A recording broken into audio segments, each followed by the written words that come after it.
Damagundam radar సెంటర్పై BRS 2 నాలుకల ధోరణి వ్యవహరిస్తుందంటూ కేంద్ర మంత్రి కిషన్ రెడ్డి మండిపడ్డారు. ఈ రాడార్ సెంటర్ ఏర్పాటుకు 2017 డిసెంబర్ 12నే నేషనల్ రాడార్ సెంటర్కు అనుమతులు వచ్చాయని, జీవో 44ను విడుదల చేసిందని కూడా అప్పట్లో బీఆర్ఎస్ ప్రభుత్వమేనని గుర్తు చేశారు. ఇక దామగుండం రాడార్ స్టేషన్ ప్రాజెక్టు దేశ భద్రతకు సంబంధించిన ప్రాజెక్టు అని, ఈ ప్రాజెక్టు విషయంలో బీఆర్ఎస్ అధికారంలో ఉన్నప్పుడు ఒకలా, ప్రతిపక్షంలోకి వచ్చాక మరొకలా మాట్లాడుతుందంటూ అన్నారు. అప్పట్లో ఈ ప్రాజెక్టుకు బీఆర్ఎస్ ల్యాండ్ అలాట్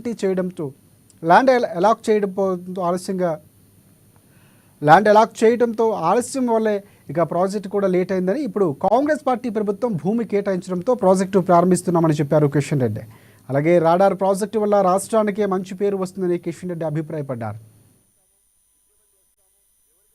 పార్టీ కేవలం తన పార్టీ, తన కుటుంబ శ్రేయస్సే తప్ప 10 ఏళ్ల పాలనలో దేశం విషయంలో, తెలంగాణ విషయంలో, తెలంగాణ ఉద్యమకారుల విషయంలో, తెలంగాణ ప్రజల విషయంలో అనేక రకాలుగా నిర్లక్ష్యం చేసింది. దేశ భద్రతను అర్థం చేసుకొని దేశ రక్షణకు అవసరమైనటువంటి ఇలాంటి కార్యక్రమాలలో ఎవరు ఎక్కడ ఏ సిటిజన్ కూడా వ్యతిరేకించడానికి వెళ్ళలేదు. ఎక్కడో డిఫెన్స్ దేశమంతా వెతికి ఏ స్థానం అయితే బాగుంటుందో, ఎక్కడి నుంచి అయితే మనము షిప్స్ ను మానిటరింగ్ చేయవచ్చు, కమ్యూనికేషన్ నెట్వర్క్ పెంచుకోవచ్చు, సబ్మెరైన్స్ ఎక్కడి నుంచి అయితే మానిటరింగ్ చేయొచ్చో, ఎక్కడైతే కమ్యూనికేషన్ నెట్వర్క్ పెంచుకోవచ్చో ఆ స్ట్రాటజిక్ ప్లేస్ ను గుర్తించి రక్షణ శాఖ నిర్ణయం తీసుకుంటే ముందుకొచ్చి సహకరించాల్సింది పోయి, మళ్ళీ సహకరించిన తర్వాత మాకు ఇష్టం లేదు, మేము పోరాటం చేస్తాము, ఉద్యమం చేస్తాము. ఎవరికి వ్యతిరేకంగా పోరాటం చేస్తారు? కేసీఆర్ ని అడుగుతా ఉన్నాను. దేశం యొక్క సెక్యూరిటీకి వ్యతిరేకంగా పోరాటం చేస్తారా?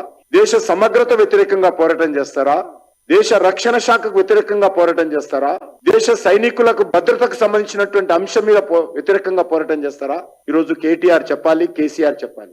ఈ రకమైనటువంటి బాధ్యత రహితమైనటువంటి స్టేట్మెంట్లు సభ్య సమాజం ఖండించాల్సినటువంటి అవసరం. వాస్తవంగా 2010 అంటే 14 సంవత్సరాలుగా మన్మోహన్ సింగ్ గారు ముఖ్యమంత్రిగా ఉన్నప్పుడే ఈ ప్రాంతంలో ఈ యొక్క రాడార్ స్టేషన్ ఏర్పాటు చేయాలనేది రక్షణ శాఖ నిర్ణయించింది. అప్పటి నుంచి ఇప్పటి వరకు దీని మీద అనేక రకాలుగా రక్షణ శాఖ రాజకీయాలకు అతీతంగా దేశ భద్రతకు సంబంధించినటువంటి అంశంలో అనేక రకాల ఉత్తర ప్రత్యుత్తరాలు, అనేక సమావేశాలు, అనేక జీవోలు, ఇటు రాష్ట్ర ప్రభుత్వం, డిస్ట్రిక్ట్ ఫారెస్ట్ ఆఫీస్ నుంచి మొదలు పెడితే ఆల్ ఇండియా వరకు కూడా అనేక రకాల ఆదేశాలు, ఇంత ఫైల్ ఉంది. మరి ఈ రోజు అంతేకాదు, ఈ యొక్క అటవీ శాఖకు ఏవైతే కొన్ని చెట్లు ఎక్కడైతే రాడార్ నిర్మాణం చేస్తారో అక్కడ కొన్ని చెట్లు పోతాయి కాబట్టి దానికి సంబంధించినటువంటి నిధులు కూడా 134 కోట్ల రూపాయలు ఫారెస్ట్ డిపార్ట్మెంట్ కు రక్షణ శాఖ డిపాజిట్ చేసింది.